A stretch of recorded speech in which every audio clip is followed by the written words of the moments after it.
नमस्कार मित्रांनो, स्वागत आहे तुमचं आताच्या ब्रेकिंग न्यूजमध्ये। मित्रांनो, सततच्या महागाईमध्ये तुमच्या खिशावरती भार थोडासा हलका होण्याची चिन्ह आहेत। जीवन विमा आणि आरोग्य विम्यावरील जीएसटी कमी केला जाऊ शकतो।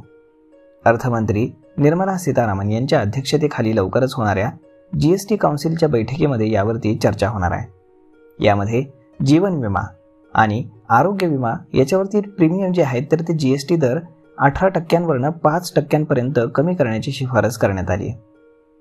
मात्र यावरती इनपुट टॅक्स क्रेडिटचा लाभ हा मिळत राहील। जीएसटी दरामध्ये कपात केल्यानं सरकारच्या तिजोरीमध्ये 36,000 कोटी रुपयांचं नुकसान होऊ शकतं। केंद्रीय मंत्री नितीन गडकरी यांनी ही मागणी गेल्या वर्षी केली होती, कारण वाढत्या प्रीमियममुळे अनेकांनी आरोग्य विमा सोडले होते किंवा कव्हर कमी केल्याचं एका अहवालामधनं समोर आलं होतं। यानंतर जनतेनं आरोग्य विम्यासाठी जीएसटी कमी करण्याची मागणी वारंवार करण्यात येत होती। विरोधक वारंवार आरोग्य विम्यावरील जीएसटी कमी करण्याची मागणी संसदेमध्ये करत होते।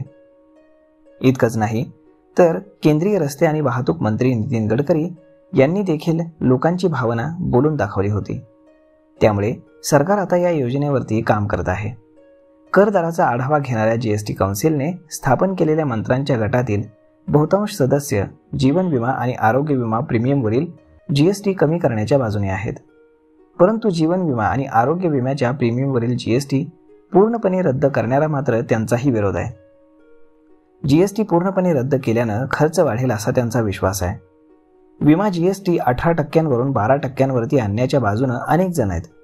वास्तविक यावरती अंतिम निर्णय जीएसटी काउन्सिल यांना घ्यायचा आहे। विमा क्षेत्राकडे IRDAने देखील आरोग्य आणि जीवन विमा प्रीमियमवरील जीएसटी कमी करण्याबाबत आपला अहवाल सादर केलेला आहे। मंत्री गट येत्या काही दिवसांमध्ये होणाऱ्या बैठकीमध्ये यावरती विचार करेल।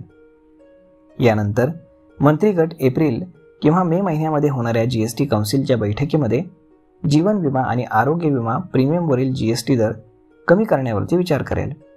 यापूर्वी 21 डिसेंबर रोजी झालेल्या बैठकीमध्ये जीएसटी परिषदेकडनं नियमांकडून पुढील माहिती मिळेपर्यंत आरोग्य आणि जीवन विमा प्रीमियमवरील जीएसटीमध्ये सूट किंवा कमी करण्याचा निर्णय हा पुढे ढकलला होता, परंतु आता हा निर्णय होण्याची दाट शक्यता आहे। यावरती आपलं मत काय हे तुम्ही आम्हाला कमेंट करून नक्कीच सांगा। आणि जर हा व्हिडिओ तुम्हाला आवडला असेल तर आपल्या जवळच्या मित्रमंडळींसोबत देखील हा व्हिडिओ तुम्ही शेअर करायला विसरू नका। धन्यवाद।